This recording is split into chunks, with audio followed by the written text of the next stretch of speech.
Hi, I'm Stephen Cuomo, founder and executive producer of Santa Fe Fashion Week. I produce fashion shows, I produce fashion vlogs, and I want to do for fashion what Anthony Bourdain did for food. Hi, welcome back everybody to Santa Fe Fashion Week's YouTube channel. I thought with things opening up again, many of you may be planning on producing your very first fashion event. I've been producing Santa Fe Fashion Week for 8 years now, and I thought I'd share with you some of the things I've learned in the past 8 years. And I think some of the things I'll share with you today will work in a both nonprofit fundraiser type of event or if you're a for-profit fashion event. And this can work in a single designer up to a full-fledged fashion week. And when you're producing these events, there's many people you need to please. Everything from your designers that will be showing at your event, the hair and makeup artists, your sponsors, your models, your photographers, and as well as your attendees. And so these are a lot of people that you have to think about when you're putting this event together with your team. And let's start with the fashion designers. And so if you're approaching fashion designers, be it student designers, local designers, emerging designers, or if you're trying to pull in some celebrity designers, you have to think about what they want from this event. And I've been fortunate enough to talk to different designers. I've had several designers from Project Runway in my show and ask them what they expect. And some of them, want what you have to show as far as the attendees and maybe get a little social media out of it. But again, depending if you're charging designers or whatnot, are you going to give designers an opportunity to sell directly to the public? And so that's one of the things you need to look at, because for the designers, if they're coming in from out of state, there's a cost to that, airfare and hotel room and time away from their office. And so that's one of the things you need to address when you're talking with these designers. Figure out what their expectations are and if you can deliver on those expectations. And if it's going to be a celebrity-driven event or if you feel like the event can stand on its own. So that's kind of what you need to deal with as far as designers.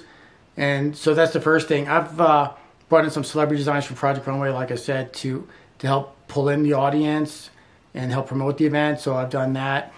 And if you have any questions about that, you can definitely ask in the comments. I've also worked with some models from America's Top Model to headline and host the event, and I can answer some questions on that as well. The next thing is corporate sponsors. And so what we've gone on with the whole virus right now, I haven't talked to any sponsors lately, but you have to talk to them about what their expectations are as well. For a lot of them, if you talk to them about how many people are going to attend the event, and then you're going to talk to them about how much they're going to spend on corporate sponsorship, as a business owner, they're going to be looking at, how is that dollar spent? Can they, rather than putting it into your show, are there other things they're doing? If you're a nonprofit, you might think they're more willing to cut a check, but there may be other nonprofits they're already supporting. And so again, I think if you talk with these sponsors and talk about expectations, that will help out a lot too. One of the things I found early on producing Santa Fe Fashion Week is when you're looking for a location. And when I first started, I was talking to Santa Fe Convention Center. I was talking to one of the local casinos, Buffalo Thunder Casino, and as well as other convention space. I like looking for a car where there's like kellybluebook.com. There really is no website to find out what the going price is to rent space at a convention center. And some of the things you'll need is obviously space for the show, but also space for the models for the green room. You also have to budget in monies to feed the models and the staff and whatnot. And so that's a line item also that you have to consider. And again, shopping around, figuring out what the format of your show is going to look like, and starting with a budget and working your way backwards, I think is the best way to figure things out. Because as a producer of a fashion show, are you going to bring in celebrity designers? Are you going to bring in a celebrity model? How much money are you going to spend on advertising? You got to pay for a DJ. Also, another thing I learned from producing my event is working with photographers could be challenging sometimes as well, because there's licensing agreements. And so if you promise designers and models photos, the photos really belong to the photographer. And oftentimes I'll tell the photographers that they can shoot at Santa Fe Fashion Week, but they'll have to work out a deal with the designers rather, because designers want photos also. And I like to take myself out of that equation, because if the designers feel like, as part of their package to show at Santa Fe Fashion Week, that they're going to get photos in exchange with their fee to show at the event, and they can say, I don't like the photos, or I didn't get the photos. So again, I'll make the introduction, and again, designers and the photographers will have to work that out. So that I found that worked out best for me. But again, you could talk to your photographers and see, and videographers and see what you can set up. But again, you should be well aware of that. As far as models, there's a lot of talk about models being paid, and I believe models should be paid if you can afford to pay the models. But again, when you're looking at a 2 or 3 day event and the cost of throwing the event and what it would cost to pay all these models, oftentimes, or to be honest with you, all the time, my models have been volunteers. And what I tell the models, if they're at the level where they can get paid, well then, maybe they're beyond our show, and we don't have the budget for that, and obviously they can show somewhere else. Again, you have to look at what that budget looks like. I've talked to some producers. I haven't done this, but where they'll give the models a certain amount of tickets to sell, and they could keep a commission. But again, I think that goes into a lot of different aspects of producing an event, because those models become employees, and what's the tax consequences. So these are things that, as a producer, you really need to think about. As far as finding models, we do hold open model calls, and we'll use social media to find those models, and that comes to another situation. So with Santa Fe Fashion Week, the bulk of our designers are coming in from out of state, and we'll do a model call, and then we'll try our best to assign the models to the designers. But again, the designers have a certain look, and try to have a conversation with those designers and what kind of models they want, because sometimes the models get a little upset because they want a model for a certain designer, and the clothing is already pre-made in certain sizes. And so these are conversations you need to have with your designer before your open model call, again, to see about the expectations, and then how many looks you're going to have, how many designers are there going to be, quick changes. And so these are things you need to think about too, as far as model selection. And again, if they're volunteers, how many hours, because again, you're going to need to allow time for hair and makeup, which brings us to hair and makeup. And so I've been fortunate enough to work with Tony and Guy here locally in New Mexico. They've been a great sponsor. And what I mean by sponsor, they don't pay monies, but they supply students, which are fabulous, makeup, and they help do all hair and makeup for Santa Fe Fashion Week. And so you have to reach out to maybe a school or some of the salons out there and see what kind of arrangement you can make with hair and makeup artists, because you're definitely going to need that. The other things you have to think about is working with your city.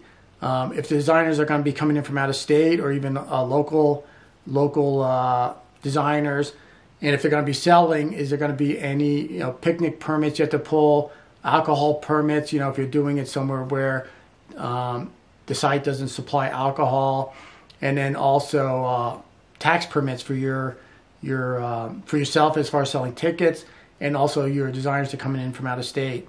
And so that's something you want to talk to with the city as well, as far as handling your designers, if they do sell items, how they're going to pay the taxes. So again, these are things that you should be aware of, and things I've learned as producing a fashion event. So now we have your designers, their expectations, the models, are they going to do it because they want to build a resume, or they're going to learn how to walk the runway, maybe pictures they'll get from the event, networking with designers from out of state, are they going to be networking with celebrity designers? And so those are things you want to address as you start building up these events. And we talked a little bit about sponsors, and then as well as the sponsors going to get vendor booths. Are they going to be mentioned in social media, your radio ads, your TV ads, your print? So those are some of the things you should think about as well. As far as rehearsals, we typically do rehearsals the day of the show. We have the models come in a little bit early, and we'll do the rehearsals, and then you have to decide if you want your DJ to come in a bit early for your rehearsals.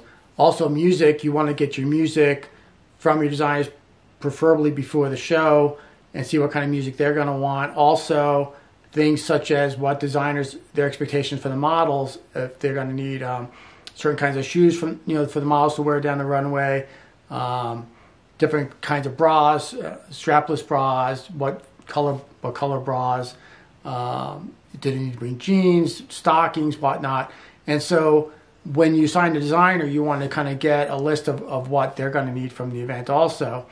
And then also things such as after parties and whatnot. And so I think we've talked about, the designers, the sponsors, the models, the photographers, the DJs, and then the audience. And I think as far as ticket sales, depending on what your market and what your market could what they would be willing to pay for such an event. And so these are some of the things you have to think about when you're producing a fashion event.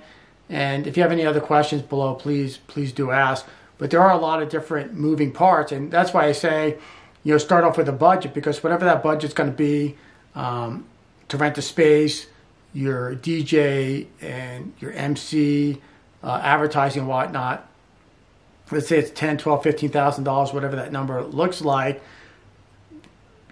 I think it's best to make sure that you have the sponsors and then whatever designers. I think it's more like a co-op when you talk to a designer, because if it costs $10,000 to produce such an event and one designer had to pay that fee, that'd be a lot of money. But now all of a sudden, if you're dividing that cost amongst many designers, they're going to pay a lot more. And then I tell my designers it's a turnkey event, because we're going to supply the hair, the makeup, and the location and whatnot.